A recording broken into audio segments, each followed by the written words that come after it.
Degree college কানন রাজশাহী।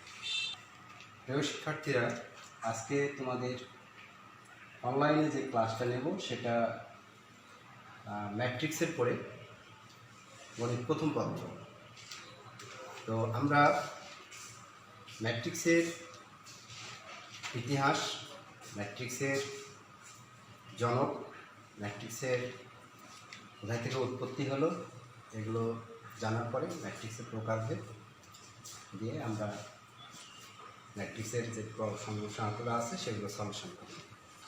তো আমরা প্রথমে ম্যাট্রিক্সটা জানব।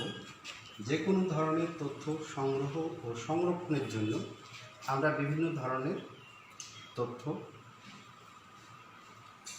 অবলম্বন করে থাকি, আর এই সংগৃহীত তথ্যকে ম্যাট্রিক্সের মাধ্যমে এমনভাবে সাজানো হয় যাতে পরবর্তীতে ওই তথ্য বিশ্লেষণ ও সংরক্ষণ করা সহজতর হয়। ম্যাট্রিক্সের সূচনা হয়েছিল খ্রিস্টপূর্ব 2য় শতকের পূর্বে।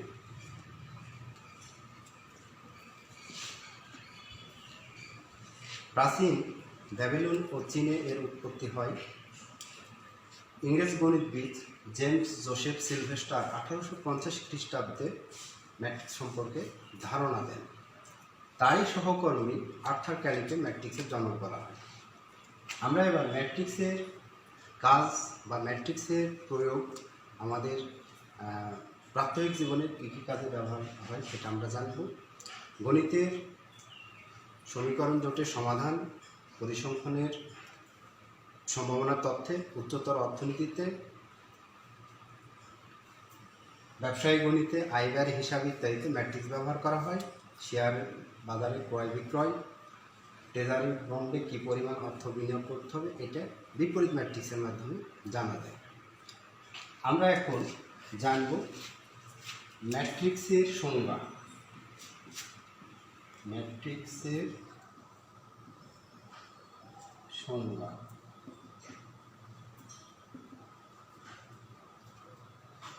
বিজ্ঞান ও গণিতের বিভিন্ন তথ্য আয়তাকার সারি ভূমি বরাবর যেটা থাকবে এবং উলম্ব বরাবর কলাম বরাবর সাজানো যে আয়তাকার বিন্যাস পাওয়া যায় সেটাকে ম্যাট্রিক্স বলা হচ্ছে। এখানে আমরা একটা উদাহরণ দিয়ে বোঝাতে পারি যে একজন ছাত্র একটা নির্দিষ্ট সপ্তাহে কতটুকু সময় ঘন্টায় সেই 3টে সাবজেক্ট বা 4টে সাবজেক্ট পদার্থ রসায়ন গণিত পড়বে, সেটা দিয়ে যদি একটা সাজানো হয় তাহলে দেখা গেল যে সপ্তাহে 7টা দিন আর বিষয় এবং সাবজেক্ট বিষয় বা সময় দিয়ে যদি সাজাই তাহলে আমরা 7টা কলাম পাবো, 3টে সারি পাবো। এবার আমরা জানব ম্যাট্রিক্সের ক্রম। ম্যাট্রিক্সের ক্রমটা m সংখ্যক যদি আমরা সারি নিই, n সংখ্যক কলাম বিশিষ্ট ম্যাট্রিক্সকে m/n, এখানে গুণটাকে a/, করবো আমরা m/n আকারে একটা ম্যাট্রিক্সের ক্রম বলা হয়। যেমন এ একটা ম্যাট্রিক্স যদি হয় তাহলে আমাদের উদাহরণ হিসাবে আমরা এখানে এর ক্রমটা বলবো। আমাদের সারির সংখ্যা হচ্ছে 2টে, সারিকে রো বা আর, কলামকে সি দ্বারা আমরা উল্লেখ করলে এখানে সারি আমাদের হচ্ছে 2টা, কলাম হচ্ছে এটা একটা কলাম, এটা একটা কলাম, এটা একটা কলাম। তাহলে C1 শাখা বা ব্রাঞ্চ আকারে যদি আমরা লিখি তাহলে C2 C3। তাহলে রো হচ্ছে 2টা 2 আর কলাম হচ্ছে 3টে, তাহলে 2/3 ক্রমের একটা ম্যাট্রিক্স আমরা বলতে পারি। প্রিয় শিক্ষার্থীরা, আমরা এবার ম্যাট্রিক্সের প্রকারভেদগুলো জানব। ম্যাট্রিক্সের বিভিন্ন ম্যাট্রিক্সের নাম আছে, এই নামগুলো আমাদেরকে জানতে হবে। আমাদের বিভিন্ন পরীক্ষায় MCQ বা অ্যাডমিশন পরীক্ষাতে এগুলো কাজে লাগবে। তো আমরা জানব সারি ম্যাট্রিক্স। প্রথমে আগে জানব সারি ম্যাট্রিক্স।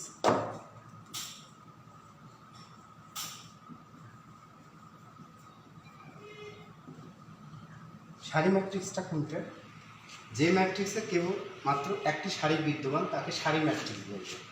এখানে উদাহরণ হিসেবে এ দিয়ে আমরা, এটা আমাদের ভুক্তি বলা হচ্ছে 2 3 0, তাহলে এটা আমাদের একটা সারি বিদ্যমান, তাহলে এটা সারি ম্যাট্রিক্স বলা হবে।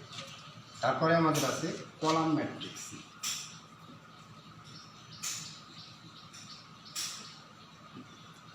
কলাম ম্যাট্রিক্সের উদাহরণ, যে ম্যাট্রিক্সে কলাম সংখ্যা একটি তাকে আমরা কলাম ম্যাট্রিক্স বলবো। এটা বি দিয়ে আমরা উল্লেখ করতে পারি।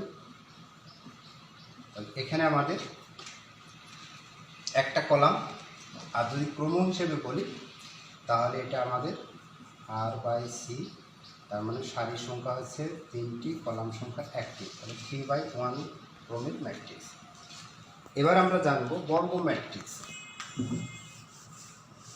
বর্গ ম্যাট্রিক্সের সংজ্ঞাটা হবে, যে ম্যাট্রিক্সের সারি সংখ্যা এবং কলাম সংখ্যা সমান সেটাকে আমরা বর্গ ম্যাট্রিক্স বলি বা স্কয়ার ম্যাট্রিক্স বলতে পারি। তার মানে সেটার কলাম সংখ্যা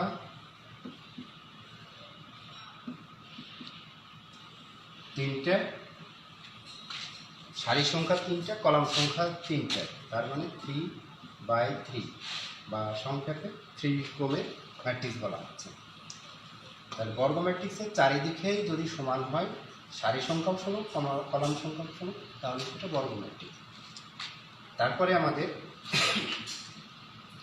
আছে স্কেলার ম্যাট্রিক্স।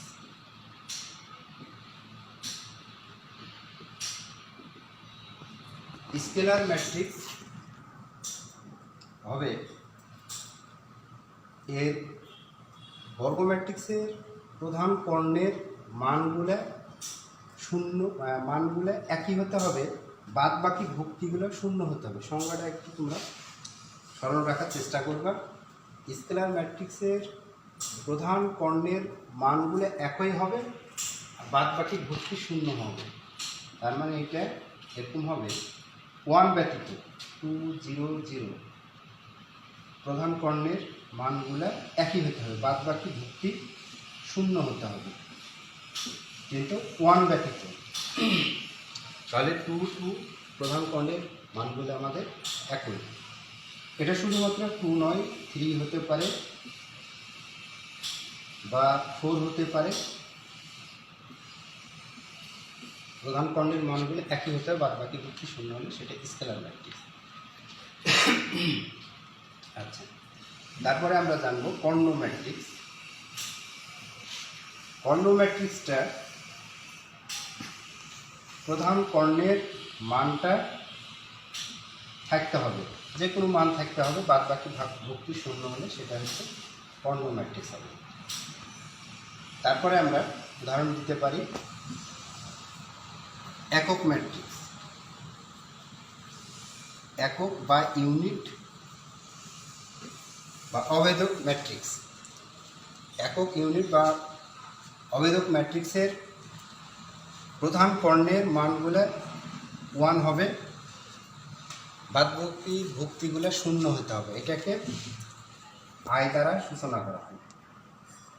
তাহলে এখানে আমাদের সারি সংখ্যা 3টা, কলাম সংখ্যা 3টা, তাহলে I3। এই আমাদের ম্যাট্রিক্সের প্রকারভেদ। আমরা প্রবলেম বা সমস্যার সমাধান করতে গিয়ে আরও প্রকারভেদগুলো আছে, আমরা সেগুলো জানব। এই মোটামুটি আমাদের প্রকারভেদগুলো দেখলাম। আমরা ম্যাট্রিক্সের যোগ বিয়োগটা একটু দেখব। ম্যাট্রিক্সের যোগ, 10 মিনিট হয়ে গেল। ম্যাট্রিক্সের যোগ অবলিক বিয়োগ। ম্যাট্রিক্সের যোগ বিয়োগটা আমরা কীভাবে করব? সাধারণত ম্যাট্রিক্স 2 বা ততোধিক থাকলে সেখানে যোগ বা বিয়োগ করা যায়। যেমন এ সমান আমাদের হচ্ছে 1 2 3 4, বি সমান আমাদের হচ্ছে 0, এটা হতে পারে। এবার সমস্যার সমাধানে তোমাদেরকে বলতে পারে এ বি এর মান নির্ণয় করো। এভাবে করে প্রবলেম দিতে পারে। তো আমাদের এ যোগ বি এর মান যদি নির্ণয় করি, তাহলে আমরা যখন সলিউশন করব তখন এখানে আমরা উল্লেখ করব দেওয়া আছে এর মানটা আমরা তুলে নিব। এর সমান হচ্ছে 1 2 3 4, বি সমান হচ্ছে আমাদের 0 1 -1 5। এবার আমরা আমাদের যে সমস্যাটা আছে এ যোগ বি, তাহলে এর মান আমরা এখানে যেটা আছে সুন্দর করে লিখে যোগ বি 0 1 -1 5, এই মানটা দিয়ে ম্যাট্রিক্সের যোগ বিয়োগ করা খুব সহজ একটা নিয়ম। নিজ নিজ অবস্থানে যোগ বিয়োগ করতে হবে। যদি যোগ করি তাহলে নিজ নিজ অবস্থানে যোগ করতে হবে। যেমন 1টা আছে নিজ অবস্থানে, এই দ্বিতীয় ম্যাট্রিক্সের 0টা আছে প্রথম অবস্থানে, তাহলে প্রথম অবস্থানেরগুলো পর্যায়ক্রমে 1 যোগ 0 2 যোগ 1, যেহেতু এখানে যোগ আছে তাহলে 3, এটার সাথে আমাদের 3 যোগ আর এখানে বিয়োগ, তাহলে যোগ আর বিয়োগে বিয়োগ হয়ে যায়, তাহলে 3 -1 4 +5। তাহলে আমরা যদি এখানে একটা হিসাব করি তাহলে 1 3 2 9, এটাই আমাদের উত্তর বা অ্যান্সার। যদি এটা আমাদের বিয়োগ বলে তাহলে জাস্ট এখানে আমরা শুধুমাত্র বিয়োগ চিহ্ন দেব, এটাও আমাদের বিয়োগ হয়ে যাবে। বিয়োগ হওয়ার পরে এখানে আমাদের চিহ্নগুলো খালি চেঞ্জ হয়ে যাবে, 1 থেকে 0, 2 থেকে 2 -1, তারপরে 3, এখানে মাইনাস, আর এই মাইনাসটাকে দেখতে হবে যে মাইনাসে মাইনাসে কী হয়, প্লাস হয়ে যায়, তাহলে প্লাস হয়ে গেল 4 -5, 4 -5। তাহলে এখানে আমাদের যোগ বিয়োগ করলে 1, এখানে 1 4, এখানে আমাদের -1, তাহলে আমরা এটা বিয়োগ দিয়ে বের করতে পারি। প্রিয় শিক্ষার্থীরা, আমাদের যতটুকু ক্লাস হলো সেটা পুরোটা 30 সেকেন্ডে আমরা যদি আলোচনা করি, তাহলে ম্যাট্রিক্সের উৎপত্তি, ম্যাট্রিক্সের কী ধরনের কাজে ব্যবহার করা হয়, ম্যাট্রিক্সের জনক, ম্যাট্রিক্সের ইতিহাস কথা, ম্যাট্রিক্সের সংজ্ঞা, ম্যাট্রিক্সের ক্রম, ম্যাট্রিক্সের প্রকারভেদ, ম্যাট্রিক্সের যোগ বিয়োগ দিয়ে আমরা আজকের মতো অনলাইন ক্লাস এখানেই শেষ করলাম। পরবর্তীতে আমরা ম্যাট্রিক্সের গুণ এবং আদার্স যে পাঠ্য বইয়ের প্রবলেমগুলো আছে সেগুলো সলিউশন করব। এই বলে আমার ক্লাস আজকের মতো শেষ করছি। আল্লাহ হাফিজ।